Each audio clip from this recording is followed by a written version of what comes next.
loves, welcome to my internet home. My name is Tesh, and today we are going to talk about how energy flows in your relationships. Now, I tried shooting this video in a live, and it ended up having to be in 2 parts, and I didn't like that. So I'm going to reshoot the video so that we can have it all in one, and you can get a better understanding of what I'm trying to say. But I know everybody that was in the live fully understand it. But for anyone who comes in after, I want you to get both parts, okay? So we're going to start off with good relationships, healthy relationships. There's you, okay? There's your partner. Y'all are both happy. You're feeding them what they need. They're feeding you what you need. This means that all of your needs sexually, physically, as far as touch, and companionship and communication is all being met. If this is a man and female or a masculine and feminine energy that you might be wanting protection or someone to provide certain things for you, nurturing energy, that type of stuff. And all of those needs are being met evenly. You're flowing to them. They're flowing it back into you. Y'all are feeling good and great about each other. This is the goal. This is actually what we want in our relationships. But so often we have relationships where it's not flowing evenly like that. A lot of times we may think that it is, but it isn't. For example, let's say we're in a relationship with a person who is dealing with somebody else. Infidelity.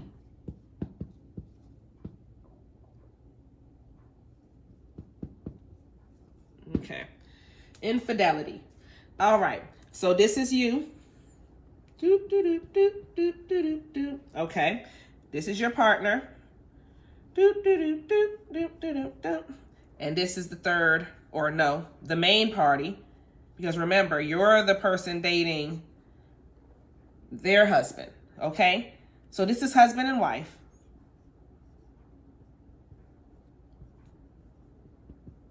All right. And this is you. Your energy is flowing to them. They're loving your energy. It's very healing. It's very nurturing. It's very loving. It's all that they need, want, and desire. And you're loving what they give back to you, even though they could do more. And the reason why we know they can do more is because they're having to give to 2 different women. So if they were just giving to you, it would be a steady flow. But because they're not, you're getting crumbed, okay? And what they're doing then is taking your energy, harvesting it, making their head bigger, their ego, whatever it is building up. Oh my God, I got a baddie. Oh my gosh, he does this, he does that. This is what he's thinking or she's thinking as they're dating you. Okay, they're harvesting your energy, okay, and then giving it to their partner, believe it or not. And you're saying to yourself, how could that be, Tesh? Why would they be giving the energy I'm giving them to their partner? And how is it? They spending all this time with me. They're taking me on the trip. They're doing this. They're doing that. Yes, they are. But remember, they're going home to this person. When they come home after making love to you, they don't just go home and be cold to them. That person may get extra kisses, extra hugs.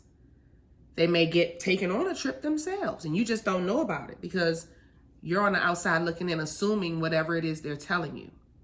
Okay? So what is happening 99% of the time is they're taking your energy, especially if they love the partner, but they just don't want to leave them. If you're sitting there thinking that, why aren't they leaving them? It's because they love them. They want to be with them. They're willing to accept the fact that this person is not meeting their needs. Their needs, they may be an asshole. They may be using them. They may, just not meet their needs. But because they love them, they're willing to keep on investing in them. Let that be, they may feel sorry for them. Maybe they got together when they were young and this person never did anything with their life. It's a lot of that going on. And people feel responsible. They don't want to break up the marriage because of the house and the stuff that they own. Tell yourself whatever you want to tell yourself. The bottom line is, in order to cope with this, what don't really fulfill their need, they are using your energy to do it. And that's all that matters. So when you're dealing with people who are in other relationships, you may think that you're receiving back, especially if you spent time alone and you don't have what you feel you need back as far as love and companionship and, you know, what you're needing in a relationship. You're going to be happy to get them crumbs, but it's not worth it because it's not really what you need. All of your needs will still not be met. There are going to be holidays that you can't be with them. You see what I'm saying? On their birthday, you can't go to the family function. Who's there? The one that don't meet their needs. But because they married them 20 years ago or 10 years ago or 5 years ago, this is what they sticking with. It's an investment. Has nothing to do with love sometimes. Sometimes this person will know they have you and want them to come to you because guess what? The house is more peaceful when he's home now. He's not arguing. He ain't asking me for sex because I can't give it to him. All of this be going on in the house. We thinking we doing something and ain't shit going on with us, but us receiving whatever they can give us. Whatever time they can give us. This is real shit that be really going on. In relationships where there are 3 people in a love triangle. Okay? Now let's talk about relationships where family and friends are just meddling. Okay? We have the meddling mother, the meddling friends. Okay? So this is you. This is the bad and unhealthy attachments. And your attachment, your bad attachment, by the way, is only the person that you're dating, okay? Or the person that you're having this karmic relationship with. Because all these relationships are karmic, by the way. A lot of them will be soulmate relationships. That's why it's not good to ask for a soulmate because that's what you get. You don't want that, okay? So this is you, again, giving. You're loving what you're giving to another person. You're giving it. And this person here, they take what you have and they giving it to family, friends, other lovers, okay? Or it goes nowhere. How about that? How about that? They just waste the energy. So let's talk about it. This is you. You got your boo. He got meddling mama. He don't know how to stand up to meddling mama or meddling brothers or meddling friends or whoever the other person is. Let's say you're the wife. Let's put you as the wife this time. Also the breadwinner. Okay? You can be the husband and the breadwinner. I'm just going to put you as because I'm the wife. I'll be the wife. So I'm putting me here. This is us. Okay? This is our spouse. We invest in them. Okay? We invest. We want them to succeed. They got the family members that ain't shit, that haven't done nothing with their life, that feel entitled to what he had, but he don't even got shit. What he got was actually what you got. So now you got them swimming in your damn pool. You got the friends eating up your food, drinking up your liquor. Don't got shit to offer but bullshit ass liquor. You drinking top shelf and they bringing in Jack Daniels. Let's go there. Let's go there. Okay? This is the type of shit that be going on. But because we love them, they're our family. You know what I mean? Or, shit, I love him. I want him. You're not even receiving. Pay attention. This person is usually not paying any bills. You usually have to give them some type of job. If they are paying bills, it's minor. They're usually paying their own bills, their own cell phone bill. And when they can't pay that, you pay that too. That's how it be. But This is the type of relationship where they have serious unhealthy attachments. They're not willing to let them go. And not only are they not willing to let them go, they're willing to siphon from you and use you to then feed these relationships and feed these other people. So not only do you have this person riding your coattail, you have them, their friends, their family, and other people. That's when the dude is picking up bitches in your car while you at work. Come on now. You heard about it. Let's talk about it. Let's be honest with ourselves about what be going on out here in these streets. Okay? This is where we going. And if they do have anything to give, it's not coming to you. It goes nowhere. If they have a dream, it goes nowhere. If they want to do something, it goes nowhere. They get a job, it goes nowhere. Okay? It'll be a bullshit job just to make just enough. Nothing where they're building a career and trying to have a life.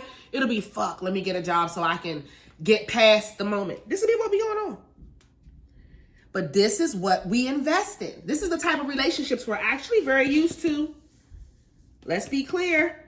We're used to these relationships and these type of dynamics. We're accustomed to it, believe it or not. Okay. Let's get into lazy ass people.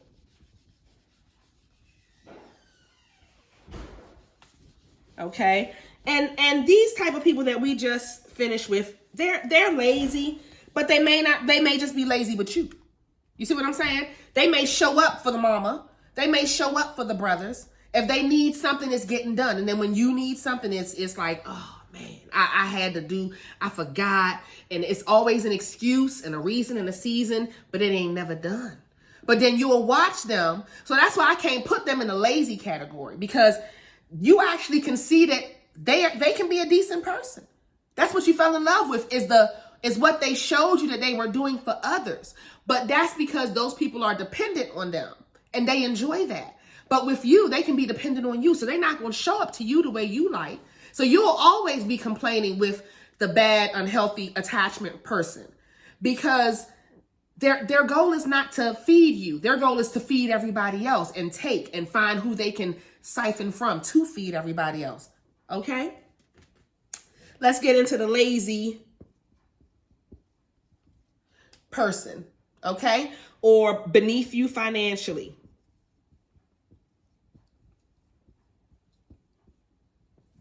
All right.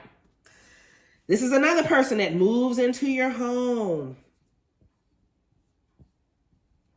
They move in. Here we go. This is the one here. This the one. You meet them, they look good, they smell good. You like, oh my God, like they can fuck the shit out of you. The demon dick is slanging. Okay? The drip is dripping. Okay? That's what's going on with them.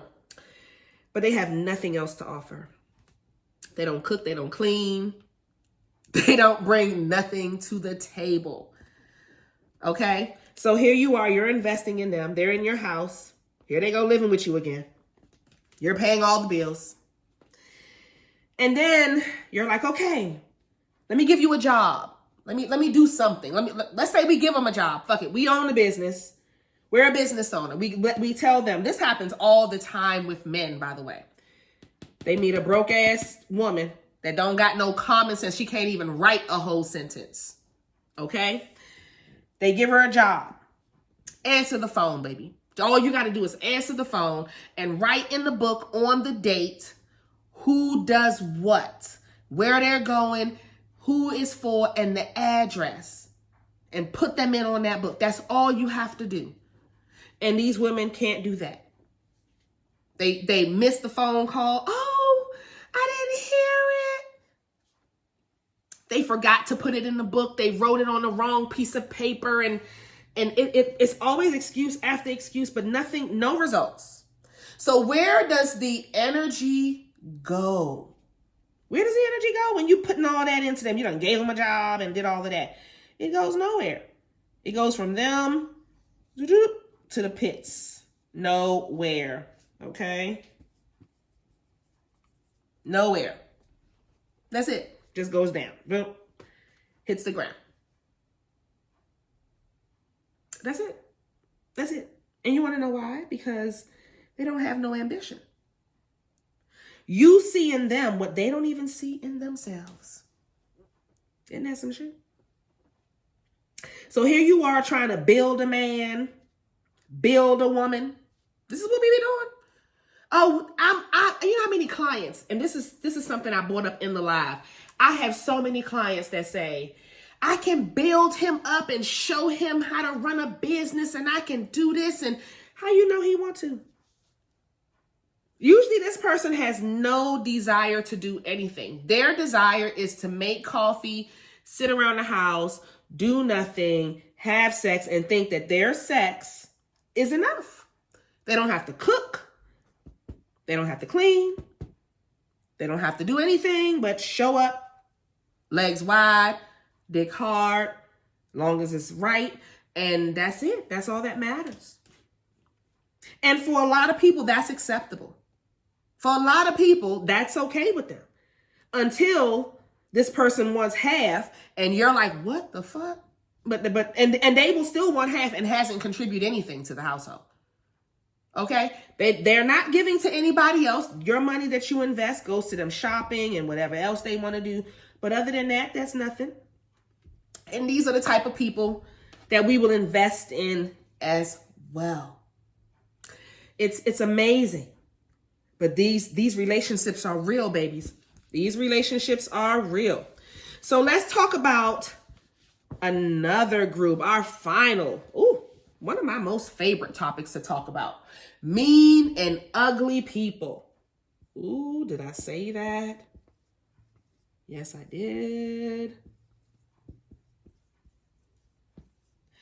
Mean and ugly people. And I mean ugly inside, guys. When they just, you just feel the disgust off of their spirit. But yet, they are our family. They are our close friends that we've had since childhood. God brothers, God sisters, cousins, you name it. That's them. Okay? So, we're here. We do what we normally do. We give. We shine. We shine our light. We shine our light. We shine our light. And what happens? They see that light and they get offended. It makes them angry. So what they do? Mean and ugly shit towards you. They steal from you. They lie on you. They talk about you. And then they still need your help. They still need your love. That's the funniest part about it. That's the funniest part about it. Unappreciative. They feel entitled. Okay? They feel entitled to your energy. They feel entitled to abuse you, to disrespect you, to hold you back, to distract you. These are the demons in our lives. They are family, friends, and lovers. Yes, yes. The closest ones to us are these. Yes, Lord Jesus. Yep, there it is. I'm going to talk about it. So where does the energy go? You give to this person. Let's say this person calls you and asks you for money. Let's go there. They call you. They say, Tesh, let me borrow $100, And I say, sure. I have the $100 here. When you going to pay me back? And they say, I'm going to pay you back next week. And you say, okay. And then when it's time to pay you back, it's Rossman, don't nobody give me a ting. And you a bad person because you know I struggling and you live good. And why you need the $100? This is how people act. And they will make it as if you are doing something wrong. When all you've done is help and want yours back. Or they will try to flip things. They'll gaslight you. They do a lot of things to mess you up. The main thing with this group is you need to protect yourself, because these people do not appreciate you. Let's say you're dating this person.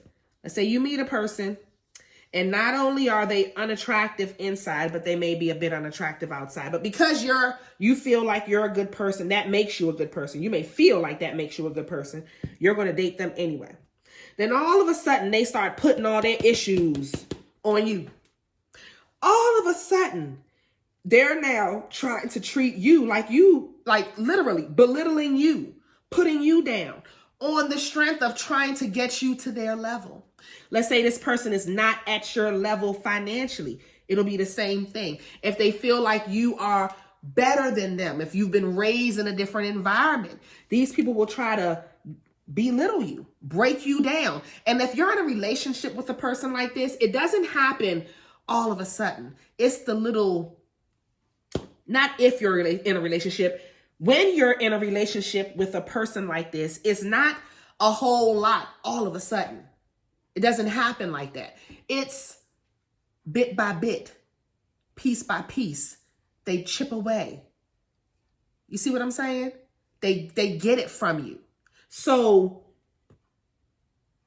by the time you look up, you're usually a shell of who you were. Especially if you were in a relationship, loving, like a romantic relationship with this person, is what I'm trying to say. If you're in a romantic relationship with this mean and ugly person, and I'm going to say outside and inside, because for some reason, unattractive people can be really, really mean. And sometimes they can be really nice, but a lot of beautiful people on the outside can be really, really beautiful inside as well. And for some reason, unattractive people try to put this, and when I say unattractive, I'm talking about unattractive outside. People try to put this narrative that people who are attractive outside are not nice, are not polite, are not kind. And that's not true. That's not true. So with that being said, when you get involved, or if you have mean and ugly people around you, and when I say mean and ugly, not nice, not kind, not honest, you know that they do shit that's fucked up, and everybody lets them slide on it because they are who they are, the matriarch, the patriarch, whoever. But you know they still got a lot of fuck shit with them. These type of relationships here, these are the ones that you need to strategically walk away from. Now, I will say the other three relationships, the infidelity, the lazy, the bad people, you can just cut them off. It's as simple as just clean sweep with their ass, because they don't have to be in your life. But a lot of times this is our own mother, our own father, and our own family members, like I said, friends and lovers. So when you're detaching from these people, these are somebody you may have been married to for years. You have to go through the divorce. You have to separate assets. You have to think about all of that. And then it might make you afraid. It may make you afraid and make you feel like you're going to be alone, because you're so used to this type of treatment and you don't have it anymore. You may want to run back to that. It's like when you're now detoxing, or you're not eating a certain food and your body starts craving it, or when you start going to the gym and your body starts wanting to be lazy, because it gets used to that. It don't want to really progress. But if you can fight through it, your life is a whole lot brighter on the other side. I can tell you that much. Hell of a lot brighter. And you will then attract people at your vibration. What will happen if you choose to keep people like this in your life? They will repel the good people that's supposed to come your way. So a good person will come your way. This person will act a certain way in front of those good people, and then those people will just go away because they don't like fuck shit. They don't like drama. They don't like craziness. They don't like, you see what I'm saying? Some people just like peace and happiness and joy. And so if you are keeping people that bring all this with them, drama and loud and ghetto, and we can all be rowdy at times. Y'all know, y'all see me on here sometimes, but I'm still classic though. You see what I'm saying? I'm just classic Panamanian, and I got my Panamanian thing, so it is what it is. We got that slang. Anyway, what I'm saying is though, y'all know what I'm saying. You gotta just get rid of people like this, but you have to detox them. First, you separate. And when we were in the live, somebody asked, how do we get away from these people? First, we detach. You may have to move. Do not have these people in your home. Their energy is poisonous. It'll bring the energy down in your home. When you want to hang out with them, meet them in the street. Go to a restaurant. Go to their house. And make sure when you're coming home, you got your spray bottle and you're spraying yourself. Fully. Spray down. Florida water. Don't even fuck with it. Because you're going to need the best fucking with this type of energy. It's too dark. It's too dense. And they don't know no better. They don't want to change. You can't save them. I don't give a fuck who they are. If they're your mother, your father, you can't save them. If they are your children, you can, but only if they're willing to follow your lead. If your children choose when they turn 22 that they want to do something else, that's their business. And you let them. Just know that you've raised them enough to make the proper decisions. Other than that, you have to let everybody live their life, because it's all about the evolution of you and your descendants. That's why you do want to kind of guide your kids, and you trust that you've led them in the right place. If you see your kids in a whole bunch of stuff, then you need to take a step back and start redirecting them in the right place, and see who they're getting that energy from. It's somebody that they're pulling that from. Okay? So you'll get back from this mean and ugly person, but it'll always be abusive. It'll always be something that is hurtful. Even if you feel like they're being nice that day, you're going to see, oh, they were just being nice because they had an agenda. I mean, that's just how these people are. Detox, remove them one by one, piece by piece. It could just be simply just not answering the phone. Instead of answering the phone every day, call them back once a week. Do that for a month, and then turn it into one every 2 weeks. Keep it, like, distance yourself. But don't be just swoop. Unless they disrespect you, cut their ass the fuck off and just keep it at that. You disrespecting me, I'm done. But if they are people that, they like massaging you into the bullshit, then you just gonna have to feed them with a long spoon and make sure the spoon get longer and longer every time, babies. Do some healing cleansing baths. Do some emotional detoxing yoga. That shit works. A lot of emotional problems land in our hips, guys. Work on that. Cleanse those, stretch those hips out. Do all of that. So that's what this is mainly about. I'm loving that I was able to record this video like this. But yeah. That's really what I wanted to say. I'm happy I was able to record it anyway. And I'll see y'all in the next one. I love y'all. Bye.